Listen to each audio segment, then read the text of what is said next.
This episode of Marijuana Today Daily is brought to you by our friends over at ease.com, California's top one-stop website for legal marijuana delivery, as well as the same for folks living in the Portland, Oregon area. Good morning, Marijuana Nation. It's Thursday, June 27th, 2019, and you're tuned in to episode 752 of Marijuana Today Daily. I'm your host, Shay Gunther, and I'll be walking you through today's marijuana news and headlines. As always, we have a full and busy day of cannabis news in our hands, so let's jump right into it. Kyle Yeager over at Marijuana Moment sits atop our headlines today with a story about this week's big moves in the U.S. House of Representatives for different proposed bits of marijuana-related reform bills. That follows a big vote last week in the House on legislation that would give state legal adult use marijuana protection from federal prosecution.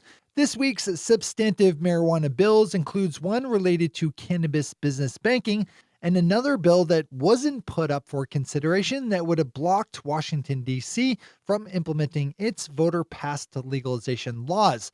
That last bit of overreaching legislation has, in years past, been championed and advanced by prohibitionist Republican Representative Andy Harris of Maryland, who told reporter Matt Laszlo that he was backing off this year because, quote, "we're not in charge anymore," unquote, referring to the corrupt Republican Party.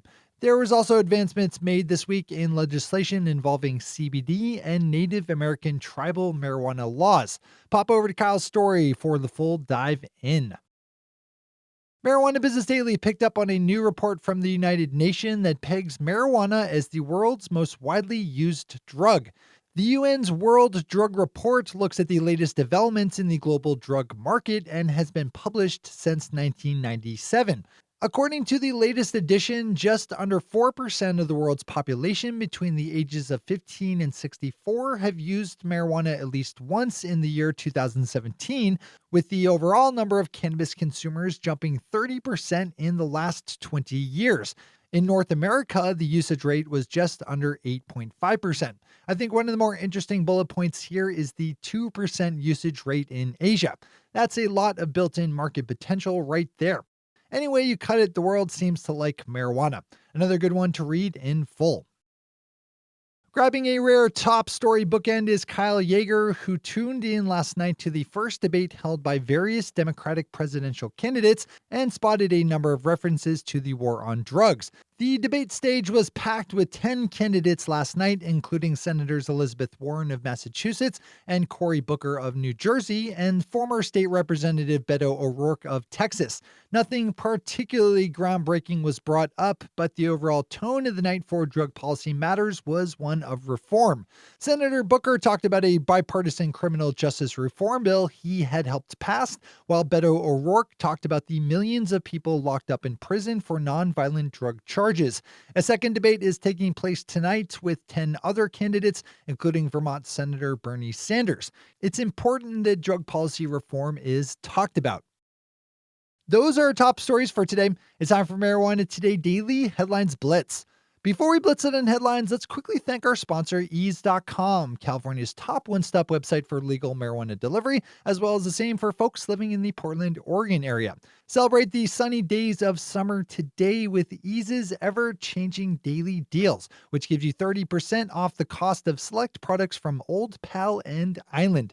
Just use the discount code SUMMER, as in the season, when you check out with products like Old Pal's $50 pre-ground half ounces and Island's $7 classic pre-rolls. You can rest assured when you order through ease.com that you're getting properly tested, packaged, and labeled legal cannabis.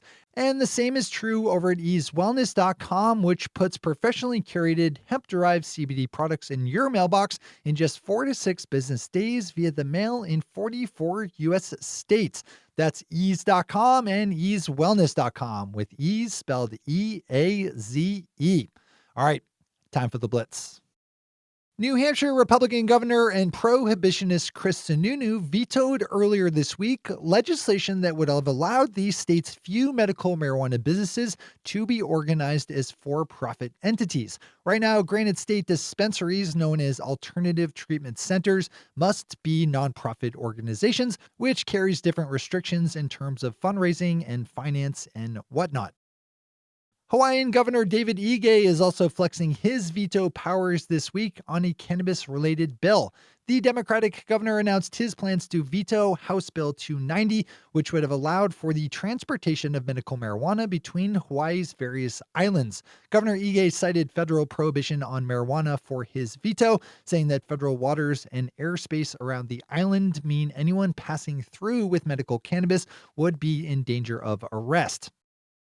Last night in Massachusetts, a public forum was held to discuss the state's legal marijuana program that saw the participation of state cannabis leaders like Cannabis Control Commission Chair Steve Hoffman, as well as State Senator Sonia Chang Diaz of Boston, who's been active in developing Massachusetts' legislative approach to legalization. Hoffman said that the ambitious social equity program launched by the state last year was just getting started and admitted, quote, "We have a long way to go," unquote. State Senator Chang Diaz spoke of the need for accessible capital for social equity program participants. If you need to stay on top of things in the Bay State, not a bad story to read today. Even as marijuana continues to march towards being fully legal in the state of Michigan, it's good to remember that there's still plenty of pockets of prohibition, including the annual Electric Forest Music Festival, which Michigan Live is reporting is holding its grounds on banning the use of marijuana by attendees. Of course, like nearly every other concert, everywhere that bans cannabis, there will be plenty of marijuana used, just not in any official manner, despite cannabis being newly legal. Electric Forest opens today and runs through Sunday.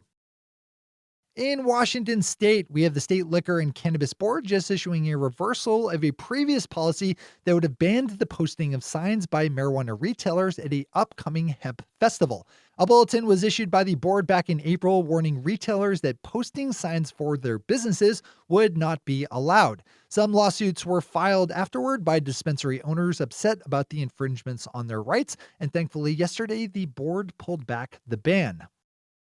According to a report out of the Arizona State Auditor's Office, the state's medical marijuana program has a few operational things to tighten up, including improving its inspection program for medical marijuana edibles and the process for removing registered patients from its medical marijuana rolls for breaking the law. The report lays out 12 recommendations in all for improving Arizona's medical cannabis program, which you can read yourself via a link over at the Phoenix New Times. And finally for today, Chris Moore, writing over at Mary Jane, picked up on a case of a man in Massachusetts who had to spend a few weeks in jail because of a low-level marijuana crime he was convicted of in New Hampshire 6 years ago. Robert Hitchcock Simpson was alleged to have sold a small amount of marijuana to a New Hampshire police officer back in 2013, but was not arrested at the time of the supposed offense.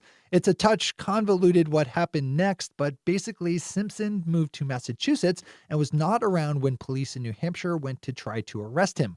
A warrant for his arrest was issued, but Simpson never saw any kind of notice, and the warrant sat for a number of years until 2017 when it was found and reactivated.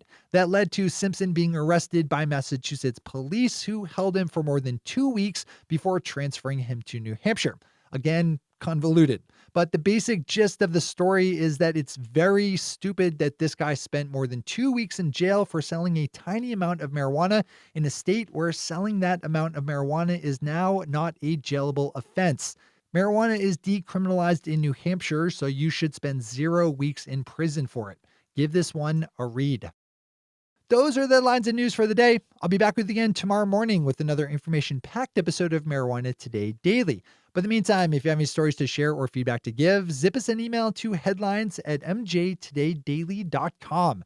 And while you're clicking around the interwebs, swing over to our Twitter account at MJ Today Daily and visit our website at mjtodaydaily.com to find links to all the news we cover.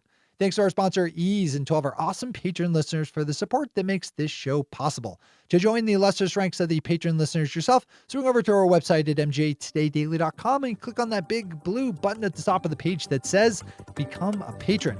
I'm your host, Shay Gunther. Thanks for tuning in and starting your day with marijuana today. Today.